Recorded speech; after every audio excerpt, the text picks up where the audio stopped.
afternoon, everyone. Good evening. My name is Maryam, and I am the host of television, and I am so excited again because I have another extraordinary guest. This one is in the movie industry, and I'm so excited to talk about his movie that I saw, not knowing that he's been in this for a while. So he's going to tell you his story, and I'm talking about Alonzo. I always get the last name messed up. Herran. Herran. Yeah. Alonzo Herran.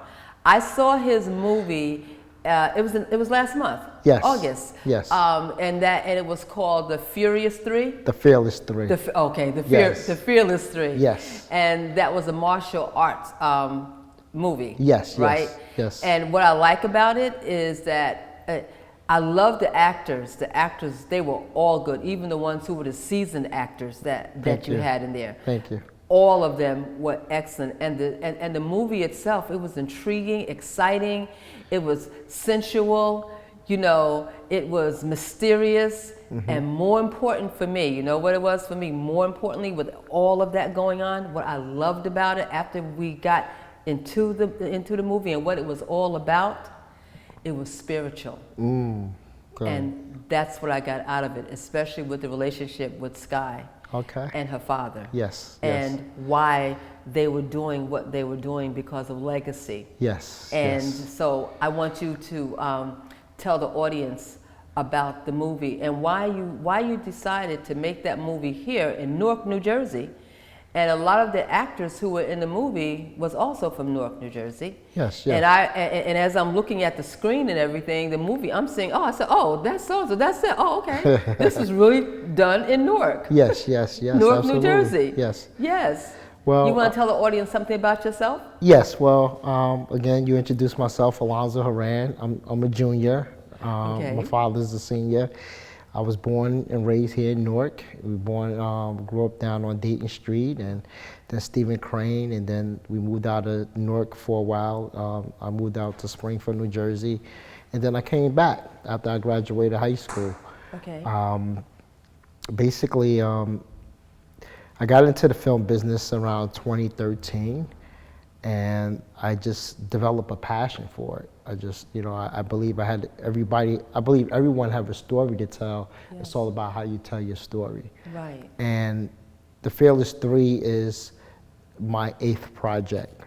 Your 8th project? My 8th movie, yes. Oh, okay. My first movie was based on my novel called Living with No Regrets.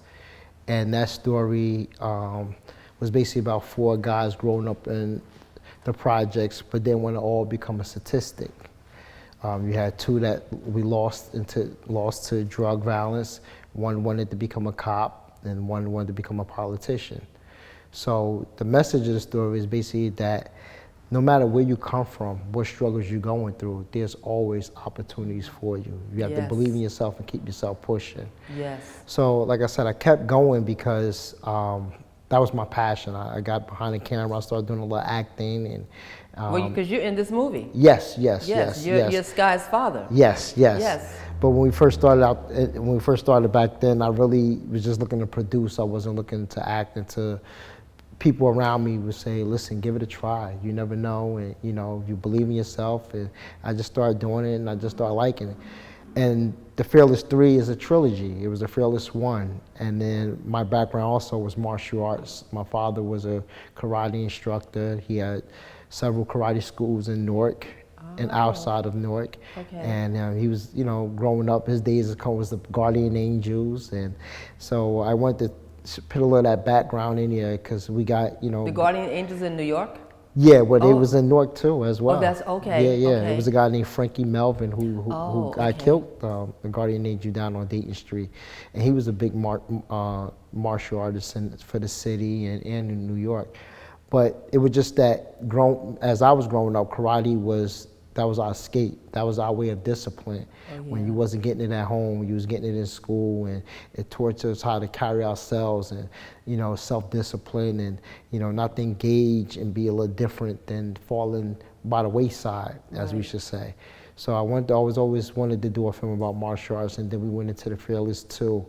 And I was pretty much done with that. But then we started talking, and like you said, you met a friend of mine named Struggle. He was he became the fight choreographer for both films. Right. And as you see, the last film, we gave another local karate school a chance to, because we like to give opportunities. I like to give opportunities. You know, that's the whole point, that we from Newark, we don't get the opportunities every day that we should. So why not give our people, if this is their craft, and hey, let's bring it to life and showcase the world what you could do worldwide. Right. So we went through the story of Cody having a daughter and her connecting to her father spiritually, and you know, keeping the family legacy going. Yes. You know, because sometimes our children don't want to live in our footsteps, but sometimes we have to, because in some way, because at the end of the day, our parents and our structure started this way. And you know, when people when people look at my son, they say, "Oh, well, your father, he's a stand-up guy. He's this." You know, it helps us to keep us a little balanced. Yes. But also, it helps you identify and bring out your own self as well. Well, you know what I liked when I went to the showing of the movie. What I liked about it was you had a whole lot of young people there. Yes, yes, and they all seem to have enjoyed the film. Yeah, and that's when I started out catering to the audience and the street urban drama, and then I got into the martial arts. And the last two projects I've done, The Fearless 3 and the other movie called The Second Chance, it's more connecting to that younger teenage coming out of high school demographics, because a lot of the time they being bullied, peer pressure, doing things that they don't want to do. And these stories show them that, listen, you don't have to be a follower just to be down. Be your own self. You know? And you know, and that's so important, because you know, right now in Newark, we are experiencing a lot of violence by our young people. Absolutely. When I was growing up, we had to worry about, was the violence coming from the older kids. Yes. And now, you look in the question, the person that's shooting or doing these car thefts, they 16, between the age of 16 to 19 years old. Right. So, you know, we are losing our children because sometimes the family structure is not there. Right. We need to take back our homes first. Exactly, exactly. Because we know those of us who live in Newark, we know who's doing what. Exactly. You know, and we need to go to them and address it. Absolutely. Because what I think, well, a lot of young people, they're just looking for guidance. True. And if they're not getting it from the home, they're going to get it from someplace else. That's why a lot of them join the gangs. The big homie on the street. Exactly. The women that don't have the fathers in the household. Right. The older boyfriends. Right. And turn them out on drugs or prostitution. So we have to, when I was growing up, sometimes even though my father was at work, my neighbor always checked me if they saw me doing something wrong. We lost that wave. Yes. You know, and that's why a lot of crime and burglaries are happening, because if the street knew and then the community knew their neighbors, you'll realize when you see an unfamiliar face at your door. Right. Because you'll say, Ms. Bay, I never seen that guy visit Ms. Bay. Right. What are you doing here? Right. And then by you questioning and keep them away. Exactly. You just never know. Exactly. But we lost that way. We got people that live on top of each other, next to each other, underneath each other. Yeah. They don't even know who they are. They don't speak. Introduce them. You're right more. about that. So we need those are the community policing things that we need to do in our communities to start bringing back that love and support system. Well, now, since you mentioned community policing, aren't you a former police officer? Yes. Okay. I did 20 years and I retired in 2018. Okay. Yes. And what was that like for you? It was different. And what did you learn while being a police officer, especially for 20 years? Well, I always had a heart and passion of helping people. And I think doing a job, it put me in a place to mentor and help a lot of the people that I seen or grew up with in my community. I had the opportunity where I was in the cell block and I worked there for about 10 years. So I seen a lot of men and women came in there, my age bracket, strung out on drugs. And And it would just give me, being that they was down there waiting to go to court, I had time to talk to them and just let them know that there are other opportunities if you really want that. Right. You know, so a lot of people today, you know, when they see me on the street, they always say, you know, I just want to thank you for you didn't treat me like the other officers did. Right. You know, you treated me fair. And and that's because how I you believe. weren't judging. No, you can't judge because we all have flaws. We all Right. have struggles that we're going through. Right. You know, mental health is real big today. Real big. So, you know, when you out there. Especially when they're just coming home from prison too. Absolutely. And I was just telling my inspectors today, like in the meeting, just saying that don't use that authority and take it and go and run with it. Because your approach, you never know what a person is going through. You don't know how their day is like. That is so true. You know, you could start on number 5 and they could start on number 10. But because you started on a 5, you can help them, bring them to come down to your 5 so y'all can have a mutual agreement. But some people with authority and power, they want to start at 10 and then the person already at 10, so where's going to go then? There's no solution. And you know what? That reminds me, I had a conversation with a brother who was just released 2 days ago. Oh, wow. Yeah, and he's at Kentuck right now. Okay. And so we were talking about different things, and so he was talking about how he appreciated the help that I was giving him. I said, well, this is what I'm supposed to do, you know. So he said, yeah, but other people don't do that. He said they have the ability, but they won't do it. I said, but it's not the ability. I said, for me, it's the intentions. Exactly. Like, what are your intentions? So Absolutely. if it's my intention to help you, I'm going to help you. Absolutely. And if it's not my intention not to help you, you ain't getting no help. Yes. So it all depends on just what you just said just a few minutes ago about your officers and everything. You know, we have to meet them where they are. Absolutely. You know, and when we do that, they don't feel like we're judging them because we're meeting them right where they are. Because as you said, we don't know what people are going through. That's true.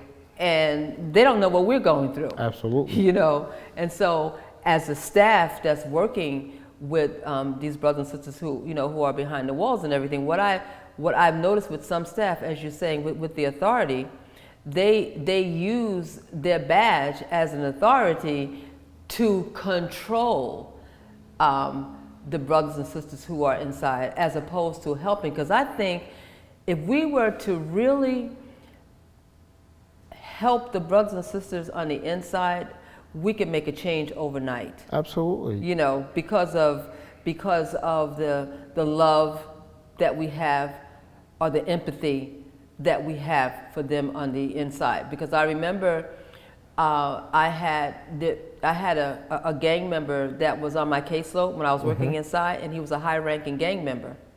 But I didn't know that.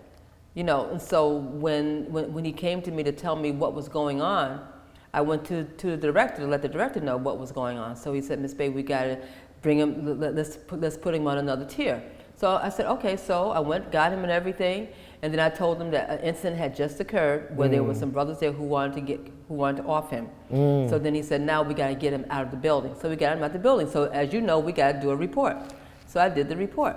And so then the director says to me, he says, well, didn't you know that he was a high-ranking gang member? I said, no. He said, but he was on your caseload. I said, yeah, I know that. He said, so you didn't know? I said, no. He said, well, why didn't you ask him? I said, because asking is assuming that everybody is a gang member or a drug dealer or this and that. And that's not true. I said, that's not my job. Yeah. My job here is to educate. Yes. That's my job. And that's what I'm going to do. And so then he said, so what did he say to you? I said, well, first of all, that's confidential. I said, but if he said anything that was threatening, you know, I would tell you. Yes. But he didn't. Okay, so I'm not going to tell you what he said to me. Yeah. And so he said, okay, Ms. Bay, get the report out. I said, I will. Yeah. So there is so many opportunities for those of us who are working on the inside and who are working with brothers and sisters on the outside, like you still are. That's true. To give them the opportunities, like you said, that they're not really getting. Yeah. And that's what we need to do. The people that are in these positions, like you said, there are some people just showing up just for a paycheck. But there's some people that really feel good. Like I feel good when I'm out there, when I can make a citizen or a constituent happy, when I can solve a solution. Yes. Because that's something that's where I get my blessings from. Right. And when I do something for someone, I do it out of the heart with no hidden agendas. Yes. And a lot of people do that. People say, I do something for you today, but they got a hidden agenda that you owe them. Exactly. No, if I do something, and if you don't appreciate it, it is what it is, but I gave you the opportunity. Right. And that's what we need more people to step up on the forefront like that. Yes. Stop talking about it and get out there. And that's one of the things that the mayor did said at that march, that who's going to be willing to go into these homes and go to the dining room table and the living room to say, listen, these are the problems that you have. You know your kids are selling drugs or having guns in the household, and you're not going to tell. You're not going to tell. You could live with that conscience and know that your son could go out there and shoot anyone at any given time, and you're responsible, and that death is on you. Right. No. Right. And I asked that question. I asked that question on social media, and a lot of people wouldn't. Would they tell if they knew they son was in the gang and killed someone? Said no. That's because they have that code. Listen. I remember when I did a lecture on snitching and telling, right? And so I said, for me, the snitch, for me, my understanding of snitching is if you and I are working, we're doing something together, absolutely. And then I tell on you, that's snitching. That's snitching. I said, so for me, I'm not snitching, I'm telling. Yeah. So if you all do anything in here, just know I'm telling. Exactly. Yeah. And that's being straight up. I had one of the inspectors today she said, I'm letting you know I'm not going to jail for no one. So I'm letting you know, don't do nothing in front of me. Right. And that's just being honest. Yes, and that's being right. That's being right. Because we're just having so many problems today. As I mentioned to the mayor earlier, Mayor James earlier, we have this violence that's going on in our community. Yes. And we really have to step up to the plate. And so I look at myself, working with these brothers and sisters, like I'm doing my part, because each of us have a part to play in. Yes.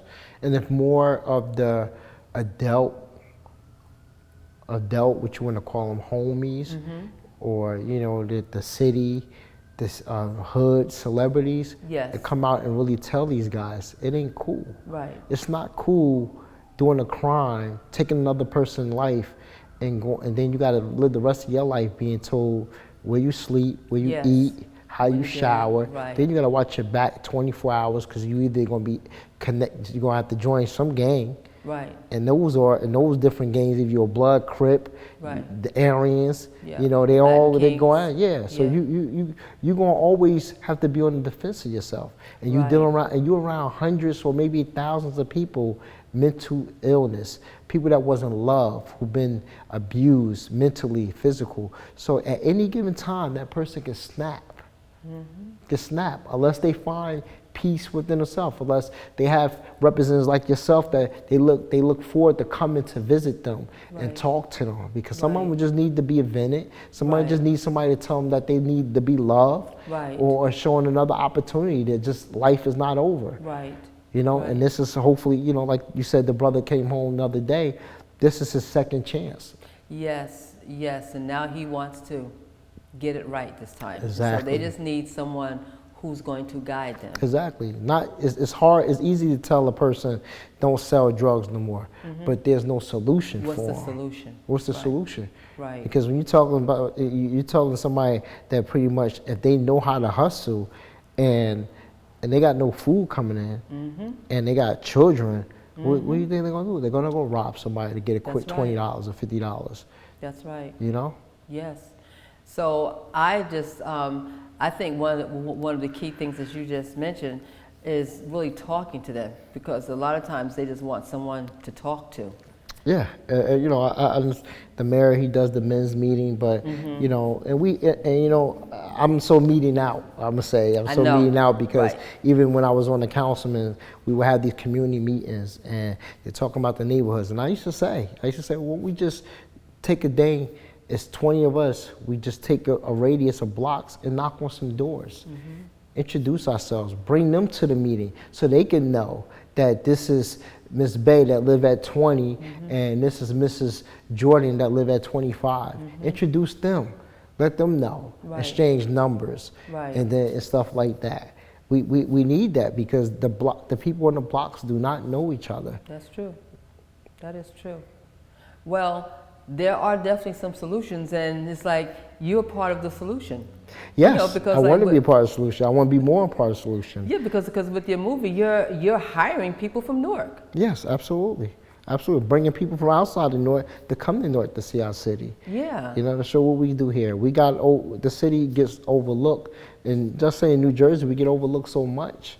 There's always Right. here in New York, Right. And, they always been making noise. Newark, New Jersey have to start making some noise in unity, supporting each other.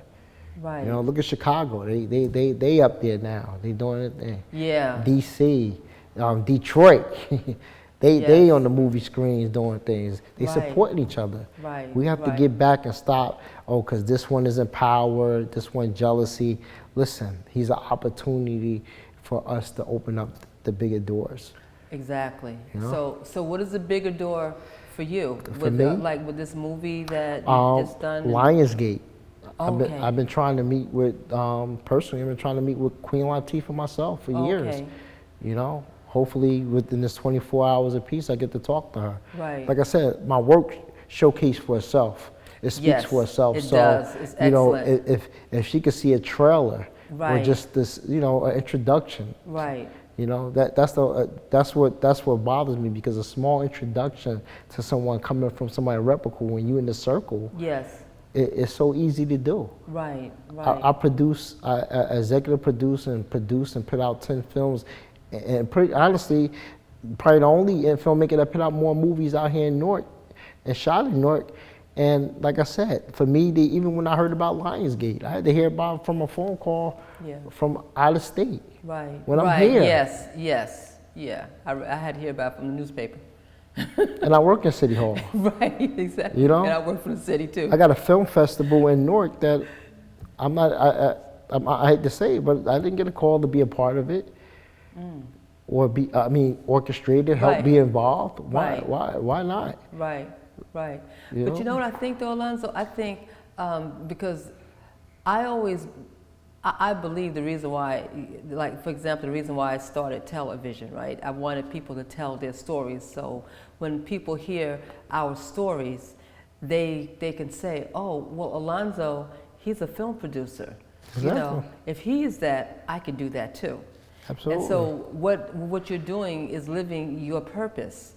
And in order for us to get to where we're destined to be, everything that you're going through right now is bringing you closer to that. Yes, and that's what I look forward in this next 4 years. I hope, with my alliance and support and my loyalty to the mayor, that he sees my vision and he sees what I could do for the city through arts. Telling other people's stories, telling younger kids stories. Right. That's what I want to do, reality stuff that, stuff that we live in and seeing every day. Right, Keep giving people something to look for. right. Our children, we need to bring back everything that we used to when you was growing up and I was Yes. growing up. We lost that. Kids are not playing. They don't even know nothing about hide and seek, Yeah, wiffle ball, dodgeball. right. It's so much of a video game and just sitting on your phone or a computer. That's it. We lost how to touch. Exactly, like they're not in touch Yes. with humanity Exactly. because it's the computer age, Parents it's is not it's the getting box, involved. It's the TV. Yeah. Instead of the parents taking them to a museum. Well, we have to remember too. Like this last couple of years, we've been dealing with the with pandemic. COVID. Yeah. So, but even prior to that, there were children who never went to Penn Station, who didn't even know Exactly. there was a Penn Station. Yeah. Because the parents kept them on the block. On the block. Never Yeah. even left Newark. Then they have not left Newark. Right. Some Exactly. people thought a vacation was the great adventures. Right. We have Right. we have to change the dynamics in that. Right. And we got to hold our parents. We got to hold a lot of these adults accountable for that. Right. You know, exactly. like the mayor said, he gets the call that he wants to get blamed. So if you're going to put me to blame, invite me to the household. Call me, I'll come. And you know, he's one man. He's Right. one man, but he's willing to do the job, and call a lot of other people to come to the table with them. Right, and we should not just put that responsibility just on the mayor. No, we got to put it on the parents. It's on the parents. It's on the parents. And This is your child. Exactly. Your child's Exactly. 16, 14 years old, coming home being pregnant. Right. Or now these days, you know, I'm looking at these kids today, like they young, they lazy, they drugs, you know, marijuana.